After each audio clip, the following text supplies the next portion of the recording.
Hello दोस्तों, this is Vishakha Dagar coming up with next round of news simplified, जहाँ पे हम कोई एक न्यूज़ लेते हैं और उसके सभी पहलुओं से आपको रूबरू कराते हैं। आज का जो मुद्दा है वो शायद पुरानी बातों से ही जुड़ा हुआ है। पहले कहते थे जो इंसान के मुद्दे थे वो रोटी, कपड़ा और मकान के आसपास आके रुक जाते थे, पर आज के मुद्दे जल, जंगल और ज़मीन पे आके थम जाते हैं। पहले क्योंकि जो थ्रेट था वो एग्जिस्टेंस का था, तो बहुत प्राइमरी नीड्स ज़रूरी हो जाती थी। पर अब शायद हम प्राइमरी नीड्स से ऊपर तो जा चुके हैं, पर जल, जंगल, ज़मीन के मुद्दे में आज भी फंसे हुए हैं। वो चाहे भाई बहन में, चाहे पड़ोसियों में जो जल की लड़ाई होती है, आज वो इंटरस्टेट लेवल पे भी होने लगी है। तो आज उसी जल के ऊपर जो लड़ाई हो रही है उसी के बारे में हम डिस्कस करेंगे through the lens of Krishna Godavari water dispute. पहला सवाल ये कि why are we talking about this news? This was in news recently because अभी हाल फिलहाल कृष्णा गोदावरी जो मैनेजमेंट बोर्ड है उनकी मीटिंग हुई थी। मीटिंग में आंध्र प्रदेश और तेलंगाना दोनों को प्रेजेंट होना चाहिए था, because this meeting was to enhance the cooperation in between the two state.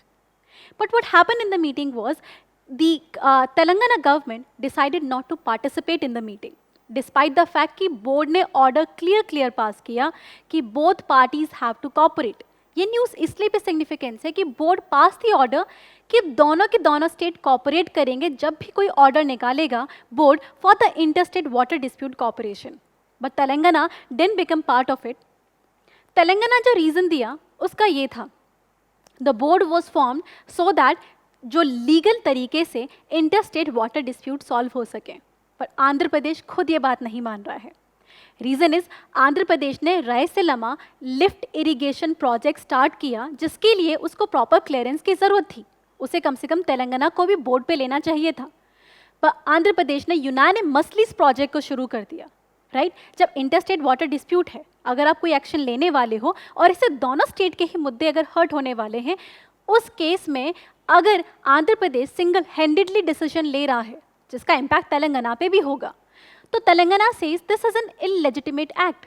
Telangana also says that ये पहली बार नहीं हो रहा है, आंध्र प्रदेश इससे पहले भी ये चीज़ कर चुका है. तो Telangana filed a contempt petition against the Andhra Pradesh in the supreme court and NGT. Telangana said क्योंकि मैटर इनके पास है, I am going to wait for the answer और मैं इस बोर्ड का हिस्सा नहीं बनूंगा. अलॉन्ग विद दिस बोर्ड ने भी कुछ डिसीजन पास किए, जिसमें से पहला ये था कि दोनों स्टेट आज से कॉपरेट करेंगी जिससे कि जो मैटर है वो थोड़ा एमिकेबली सॉल्व हो सके.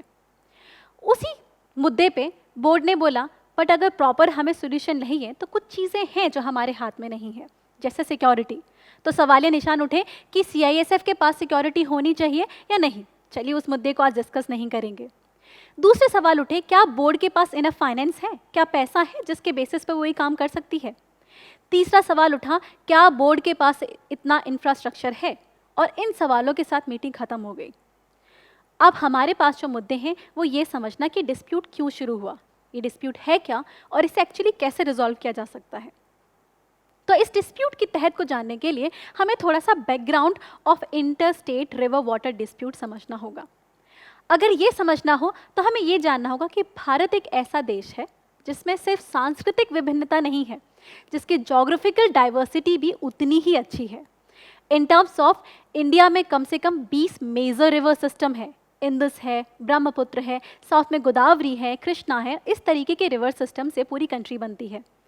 इसके बाद नियरली 160 और 200 के आसपास आपकी माइनर रिवर्स भी हैं. But in this a catch is 80% of the river lies in interstate region. मतलब एक रिवर कम से कम बहुत सारी स्टेट्स के साथ अपने बॉर्डर या अपने पूरा कोर्स ऑफ टेरिटरी को शेयर करती है. जिसका एग्जाम्पल आप गोदावरी ही ले लीजिए, क्योंकि कृष्णा गोदावरी की बात चल रही है तो गोदावरी ही इसके लिए एग्जाम्पल ले लेते हैं. गोदावरी अपनी कोर्स ऑफ टेरिटरी को शेयर करता है सबसे पहले महाराष्ट्र, उसके बाद आंध्र प्रदेश, तेलंगाना, उड़ीसा, छत्तीसगढ़ और बाकी एक और स्टेट, मतलब कर्नाटक आप ले सकते हैं. इन दिस प्रोसेस जो ओवरऑल गोदावरी की टेरिटरी है उन सारी स्टेट्स को क्रॉस करती है. तो जब गोदावरी वाटर डिस्प्यूट होता है तो सारी स्टेट एक हो जाती है. नाउ कॉन्स्टिट्यूशन ऑफ इंडिया, या फिर I would say those people who made the constitution of India were aware of this कि ऐसा मुद्दा हो सकता है. अगर जो हमारे रिवर हैं वो बहुत सारी स्टेट आपस में शेयर कर रही हैं तो इसकी पॉसिबिलिटी भी हाई है कि ये आपस में लड़ेंगे भी। जब रिसोर्स है तो उसके लिए लड़ाई होगी। तो लड़ाई होना is something you can not prevent, but उसका एमिकेबल सोल्यूशन आ सके, इसके ऊपर काम किया जा सकता है। संविधान ने इस चीज़ का ध्यान रखा। संविधान ने क्या किया, रिवर वाटर को मैनेज करना, वहाँ से इरिगेशन के लिए पाइपलाइन निकालना या उसको प्रॉपर हैंडल करना स्टेट का सब्जेक्ट बना दिया under entry 17 of the state list. तो ये स्टेट लिस्ट में आता है, ध्यान रखें, किसी एग्जाम में आपसे पूछा जा सकता है। वहीं पे कॉन्स्टिट्यूशन या संविधान निर्माण करने वालों के अंदर ये पता था कि लेकिन जब इनके अंदर डिस्प्यूट होगा तो उसके लिए कोऑर्डिनेटेड सुपीरियर बॉडी की ज़रूरत पड़ेगी। तो जो इंटर स्टेट वाटर डिस्प्यूट है वो यूनियन लिस्ट में डाल दिया गया अंडर एंट्री 56। तो ध्यान रखें, वाटर मैनेजमेंट स्टेट के हाथ में है, बट वाटर डिस्प्यूट को सेटल करना आपके सेंटर के हाथ में है। अब इसके बाद क्या हुआ, इसी के साथ संविधान में एक और प्रोविजन ऐड कर दिया गया, article 262 of the constitution, under which अगर किसी भी तरीके का इंटर स्टेट डिस्प्यूट या विवाद होता है पानी के ऊपर, तो ये जिम्मेदारी पार्लियामेंट की होगी कि वो इस तरीके का नियम कानून या लॉ बनाए। They should make the law to resolve those dispute. Parliament ने उसके तहत 2 एक्ट पास किए। पहला था आपका रिवर बोर्ड एक्ट ऑफ 1956, दूसरा था आपका inter state water dispute act of 1956। River board act, अब ध्यान दें, यहाँ पे दोनों के रोल अलग हैं। रिवर बोर्ड एक्ट जो था उसकी रिस्पॉन्सिबिलिटी थी कि वो रेगुलेशन और मैनेजमेंट पे ध्यान दे, उसका काम था रेगुलेट करे, मैनेजमेंट करे। अगर मुद्दा यहाँ नहीं रिजॉल्व होता, डिस्प्यूट हो जाता है, तो आपका inter state water dispute act picture में आता है कि रेगुलेशन मैनेजमेंट काम इसका है, पर डिस्प्यूट हैंडल करने का काम आपका ये एक्ट करेगा। Unfortunately river board act didn't came into being, इसको प्रॉपर्ली इस्तेमाल नहीं किया गया और आज भी इसका क्रिटिसिज्म जो संविधान में या फिर जो हमारी पार्लियामेंट में उठाया जाता है। पर inter state water dispute act को पिक्चर में लाया गया और उसके तहत बहुत सारे ट्राइब्यूनल्स और बोर्ड बना दिए गए सो दैट वो इस मैटर को प्रॉपर्ली हैंडल कर सकें, जिसका एक एग्जाम्पल था आपका गोदावरी वाटर या रिवर वाटर मैनेजमेंट बोर्ड या Krishna river water management board. ये जो दोनों बोर्ड हैं जिसके बारे में मैंने अभी डिस्कस किया, जिसके बारे में न्यूज़ में हम शुरुआत में बात कर रहे थे, वो इसी एक्ट के अंदर बनाए गए थे। ये तो थी अब तक की कहानी, ये था संविधान को समझना। आप समझते हैं कि आंध्र प्रदेश और तेलंगाना का जो मैटर है ये कहाँ से शुरू होता है। तो इसकी कहानी शुरुआत तो 1956 से होती है, जब सबसे पहला स्टेट जो यूनाइट हुआ था on the basis of language, that was Andhra Pradesh, क्योंकि तेलंगाना और आंध्र प्रदेश में सेम लैंग्वेज बोलते थे and it became one state. But actually ये कमिंग टुगेदर बाइफर्केशन की कहानी चलती रही। इन 2014 because of the economic reasons और बाकी सब मैटर की वजह से आंध्र प्रदेश और तेलंगाना अलग हो गए। अब वो 1 से 2 स्टेट हो गए और मुद्दा उठा कि अब जो रिसोर्स डिवाइड होंगे उनके ऊपर लड़ाई ज़रूर होगी। तो 2014 में जब इनको बाइफर्केट किया गया तो ऐसे प्रोविजंस भी ऐड किए गए सो दैट अगर इनके बीच में डिस्प्यूट होता है तो उनको रिजॉल्व किया जा सके। तो ये था ये आंध्र प्रदेश और तेलंगाना की कहानी, जो बहुत सारे रिसोर्स शेयर करते हैं और बहुत सारे ट्रिब्यूटरीज भी।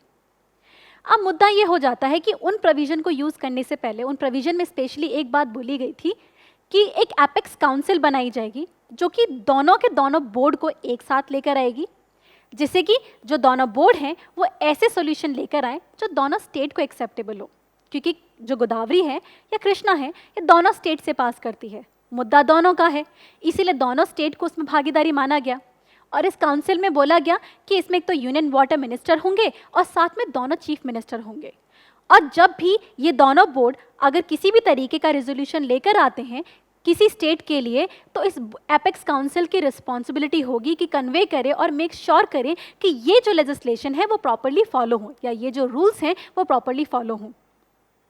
नाउ अब इसमें प्रॉब्लम ये हो जाती है, तेलंगाना सेड कि so far Andhra Pradesh has come up with various project जिसकी क्लियरेंस उसने नहीं ली है इस काउंसिल से या किसी और से, but it is working on those project. और इसीलिए तेलंगाना ने जाके एक कंटेम्प्ट पिटीशन हाई कोर्ट में या फिर हायर कोर्ट्स में जाके फाइल कर दी थी। स्पेशली इसमें सुप्रीम कोर्ट और एनजीटी की बात की गई है। ना in this case the Telangana is talking about कि पहले उसको इसका रेजोल्यूशन चाहिए, उसके बाद ये इस काउंसिल का हिस्सा बनेंगे, अदरवाइज काउंसिल कम से कम इन मुद्दों को तो खड़ा करे। ये बहाना बोल के या फिर ये बात बोल के तेलंगाना इन बोर्ड्स का हिस्सा नहीं बन रहा है। तो ये तो था अब तक का मुद्दा।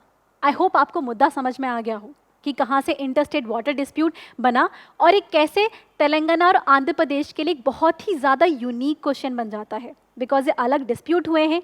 Andhra Pradesh reorganisation act of 2014 में ये पहले से ही इन्विसाज किया गया था और उसमें ये बोल दिया था कि in case of dispute in between the to एक यूनाइटेड काउंसिल होनी चाहिए। इसीलिए इन दोनों बोर्ड की मीटिंग साथ में हुई थी। तब आपको न्यूज़ समझ में आ गई होगी कि क्यों दोनों की मीटिंग साथ में हुई, क्यों तेलंगाना प्रेफर किया कि वो मीटिंग का हिस्सा ना बने, इंस्टेड अपनी जो कंटेम्प्ट पिटीशन है उस पर काम करें। साथ में अब जो कहानी हमारी यहाँ ख़त्म नहीं होती, क्योंकि मुद्दा शुरू हुआ है, then we want to talk about कि क्या किया जा सकता है। बिकॉज इस तरीके से बेसिकली एक सिग्निफिकेंस है कि interstate water dispute is something अब राइज करेंगे, बिकॉज क्लाइमेट चेंज बढ़ रहा है, वाटर स्कैसिटी बढ़ रही है और स्टेट्स भी day by day I would say bifurcate हो रही हैं, जैसे जे.एन.के और लद्दाख भी बाइफर्केट हो चुका है और ऐसे मुद्दे वहाँ पे भी खड़े हो सकते हैं। तो ऐसे केस में क्या किया जाना चाहिए, ये सवाल ज़रूर आते हैं। तो इसके लिए सबसे पहला जवाब है रिवर वाटर बोर्ड। आप डिस्प्यूट से पहले कम से कम मैनेजमेंट पे और डेवलपमेंट पे ध्यान दीजिए, जिससे कि इनफ वाटर अवेलेबल है। अगर मैनेजमेंट प्रॉपर है तो डिस्प्यूट का जो मुद्दा है वो बहुत बाद में आएगा। दूसरा, डिस्प्यूट के लिए इट इज़ वेरी इंपॉर्टेंट, जो interstate river water dispute amendment bill 2019 आया है उसको प्रॉपर तरीके से पास कर दिया जाए, बिकॉज एक यूनिफाइड स्ट्रक्चर के बारे में बात करता है and this unified structure can be really helpful in resolving these kind of dispute.